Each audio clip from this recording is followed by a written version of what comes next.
حضرت نے کہا نہیں ڈاکٹر صاحب اب تو آپ اس ملک کے صدر ہو گئے، اب تو آپ کی عزت کرنا ہمارا فرض ہے، آپ آگے آئے۔ ڈاکٹر صاحب آگے گئے، حضرت کے پاس پہنچے، کیونکہ جیلیں کاٹی بھی مل کر کے حضرت کی خدمات سے واقف تھے۔ کہنے لگے گورنمنٹ آف انڈیا نے قدم شری کا خطاب آپ کو دینا طے کیا ہے، ہم درخواست کرتے ہیں کہ آپ آئیے۔ ملک کی آزادی میں آپ نے بہت کٹھنائیاں دشواریاں برداشت کی ہیں، آپ اس اعزاز کو قبول فرما لیجیے۔ فرمایا میں نے جو کچھ کیا تھا وہ اپنے رب کی رضا کے لیے کیا، مجھے تم سے کوئی بدلہ نہیں چاہیے۔ لا اسألکم علیہ من اجر ان اجری الا علی رب العالمین۔ تو میرے دوستوں اور ساتھیوں، یہ ہے جمعیت۔ آپ یہاں آئے ہیں، یہ 7 امور میں نے آپ کے سامنے پیش کی، یا آپ کے دل و دماغ میں بیٹھنی چاہیے، اور آپ اپنی جگہ جا کر کے ان کو بار بار پڑھیے، وہاں دیوار پر چپکائیے جہاں ہر وقت آپ کی نظر ان پر پڑتی ہو، اور آپ کا صبح شام ان کاموں کو انجام دیتے ہوئے گزرے تو انشاءاللہ جماعت بھی مضبوط ہوگی، اور اللہ رب العزت آپ کے ذریعے جمعیت کو نفع پہنچائے گا۔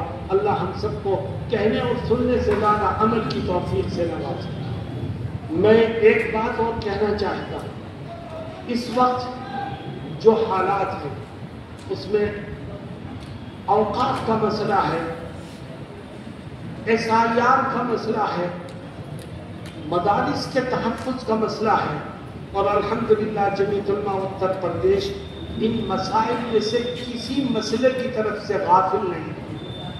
مدارس کے تحفظ کے لیے جمعیت نے جو کوششیں کی وہ بھی آپ کے سامنے آئیں گی۔ وقف املاک کے لیے جو ہمیں کرنا ہے وہ بھی آپ کو بتایا جائے گا، اور SIR کے سلسلے میں جو اہم چیزیں ہیں جن کو خیال رکھ کر کے آپ کو اپنے علاقے میں لوگوں کی مدد کرنی ہے وہ بھی آپ کو سمجھائی جائے گی، کیونکہ جمعیت صرف مستقبل اور ماضی کی بات ہی نہیں کرتی، وہ حال میں بھی قدم بڑھانے کی صحیح طور پر آپ کو راہ دکھاتی ہے۔ میں درخواست کروں گا مفتی اشفاق صاحب سے کہ اب پروگرام کو آگے بڑھائیے، اور ان تینوں مسائل کی واضح بات کارکنان کے سامنے آنی چاہیے۔ وآخر دعوانا ان الحمد للہ۔